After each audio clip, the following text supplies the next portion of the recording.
Hi, everybody. Welcome to the Dealer's book series. I'm Christina, Christina,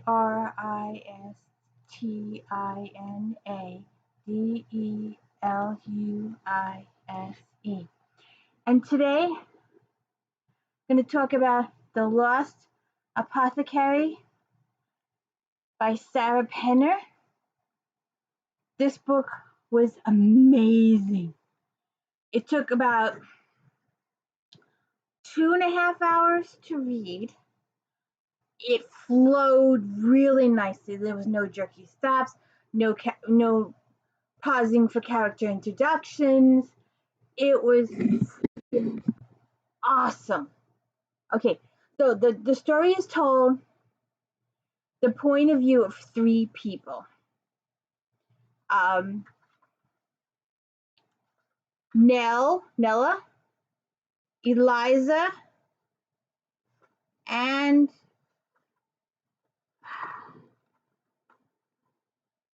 Caroline. That's what I thought. Okay, so it's told by these 3 girls. And Nella and Eliza live in 1791 London. And Caroline lives in the United States, and she goes to London for her 10th wedding anniversary. And prior to leaving for her trip to London, she discovers her husband of 10 years was having an affair. So she decides that she is going to go to London alone to get some space, some breathing room, and leave him in the United States. Okay, so there's a really cool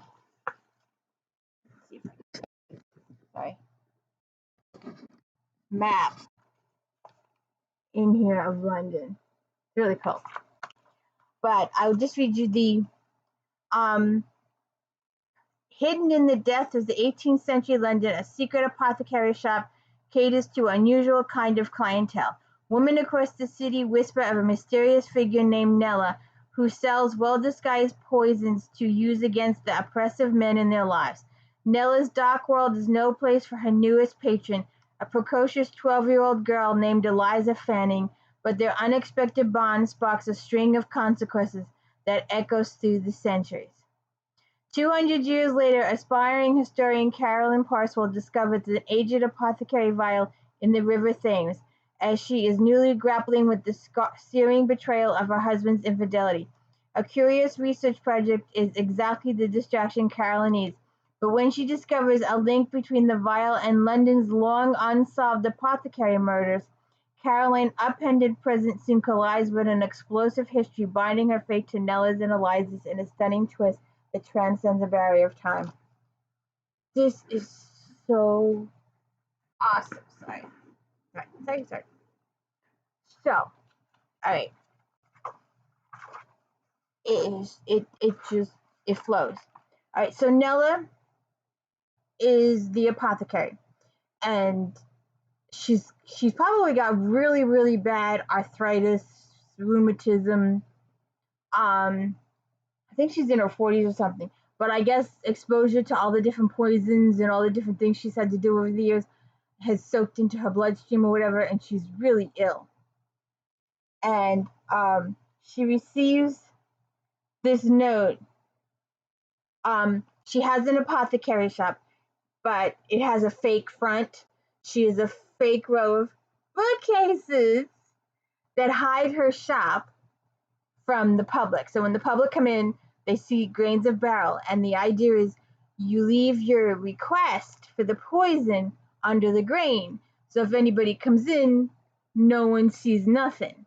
And she has a little peephole in the bookcase that she can see when people come in. So when she sees the people come in and leave the thing in the grain, then she knows, she's been hired. And it's really, really cool. Her shop is down in the alley, and it's hidden doorway, and the whole night. It's so interesting. Where did I read? So then, I think this is Caroline's section. Yeah, she had been studying historical stuff in college, and her husband just didn't think she could get a job in history anywhere. And so she ended up, her husband was just like the practical person, and he had this really good job so that he could support them. And she ended up going to work on her parents' farm doing some accounting stuff, a nice, steady, reliable income. And she didn't pursue her dream. And her dream was history and research. I like history, I like research. He goes, he wasn't so easily deterred. Ever read any Victorian authors? He asked, his voice barely audible over the screech of a red tour bus.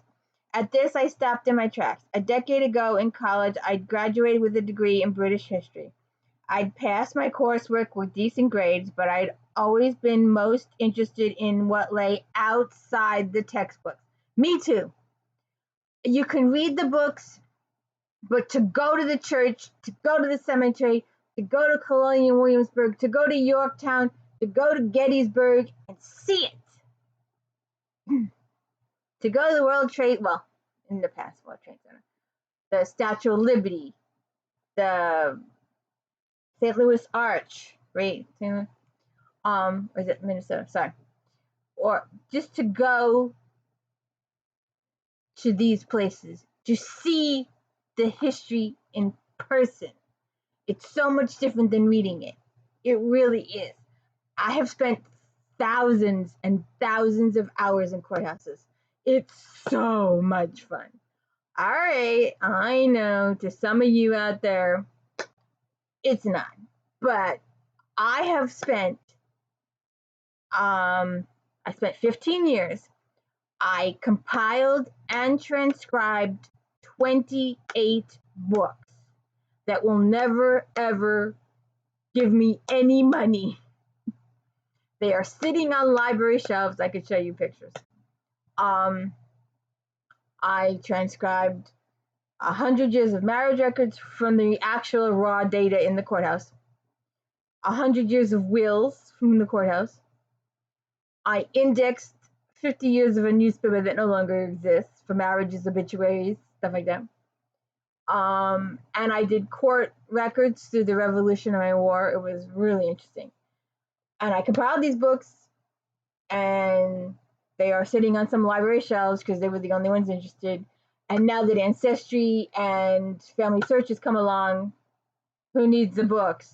I want instant gratification. Ancestry can give me that, right? Where does that leave me? Hi, YouTube. Please, I'm an amateur at this. I can't edit these. I can't make fancy subscribe things.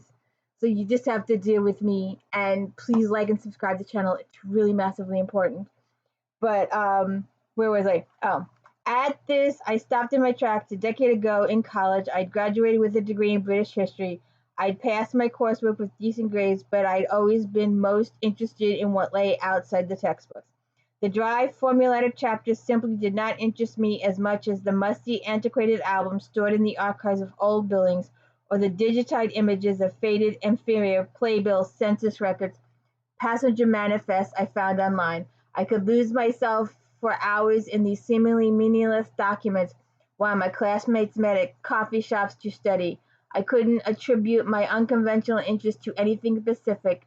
I only knew that classroom debates about civil revolution and power-hungry world leaders left me yawning. To me, the law of physical history, going to Williamsburg, going to Yorktown, going to Gettysburg,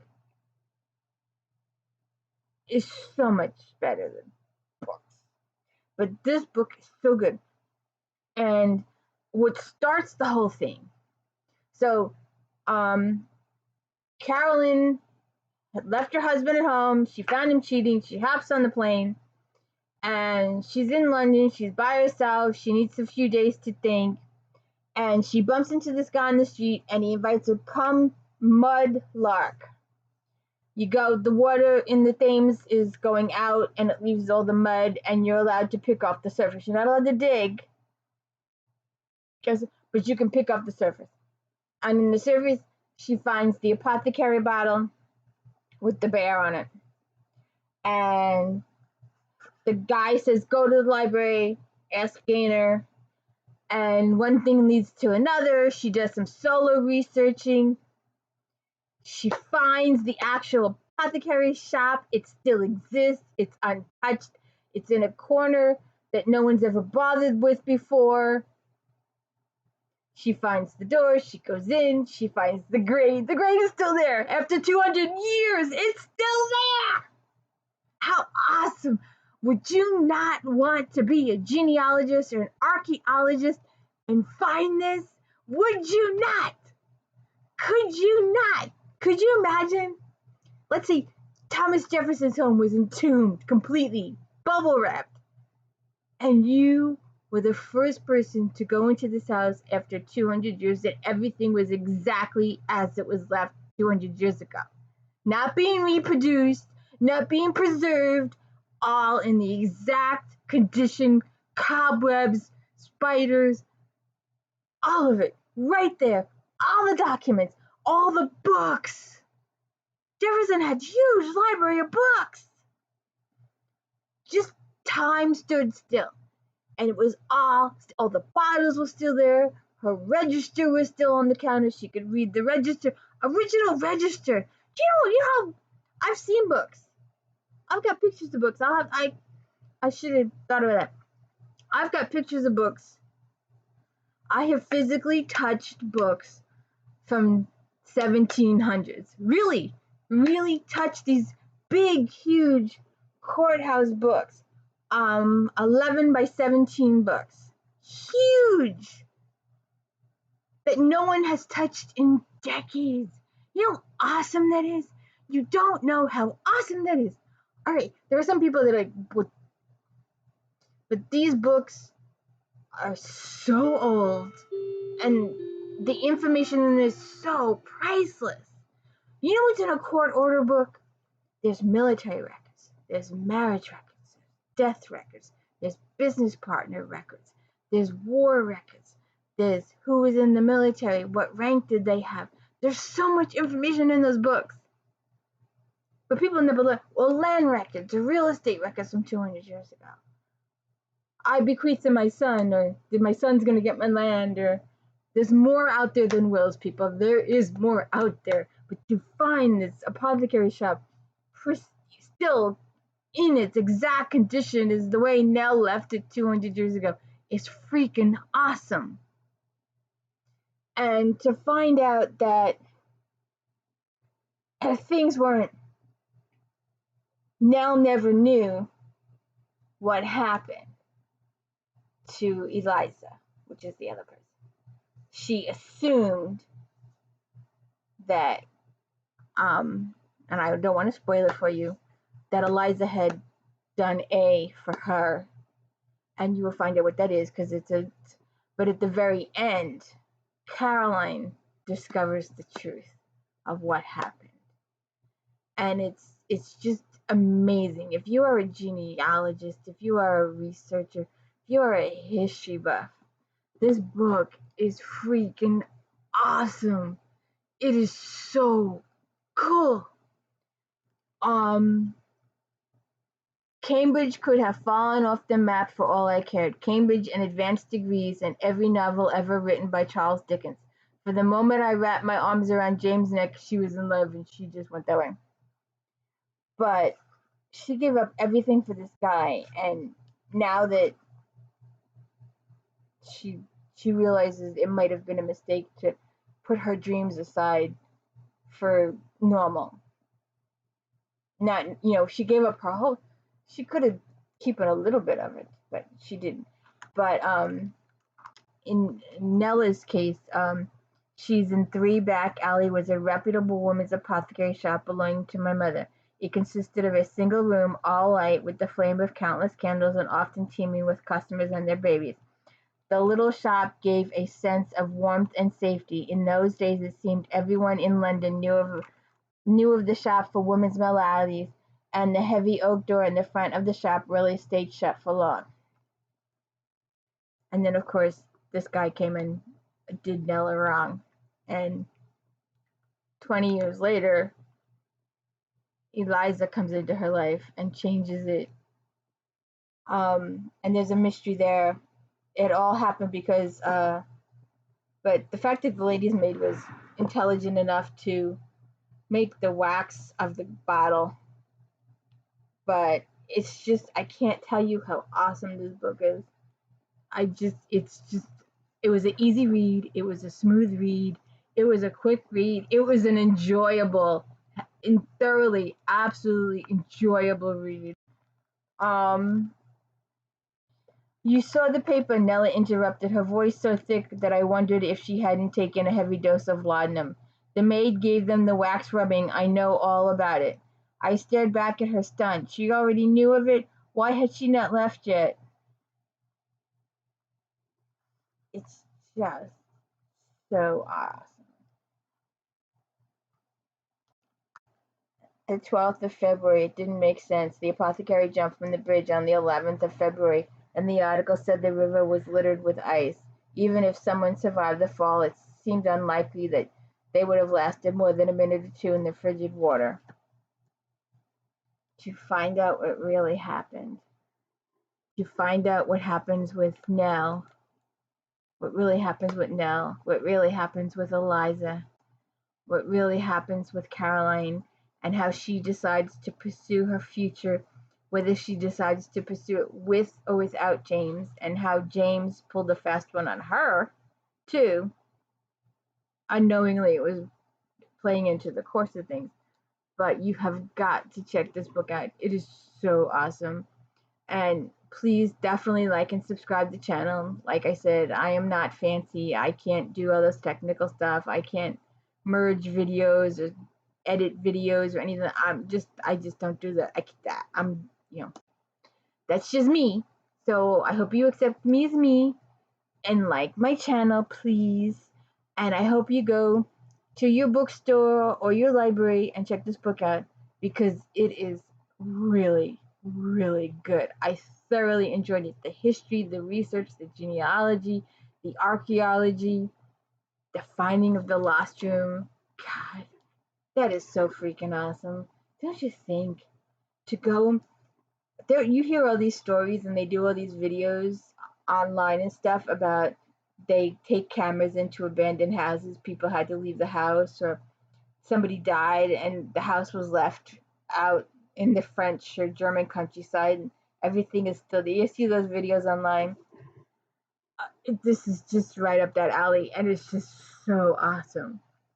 If you like history, if you like London, if you like a really good mystery, what happened to the three women, what their decisions were, what happened, how what they did would affect their lives. You've got to check this book out. It is awesome. I really, really liked it. And you've got to check it out. It is so cool. So please like and subscribe to the channel. And I thank you very much. Really appreciate you taking the time. It's really awesome. And I'll have some more videos coming up soon. Enjoy.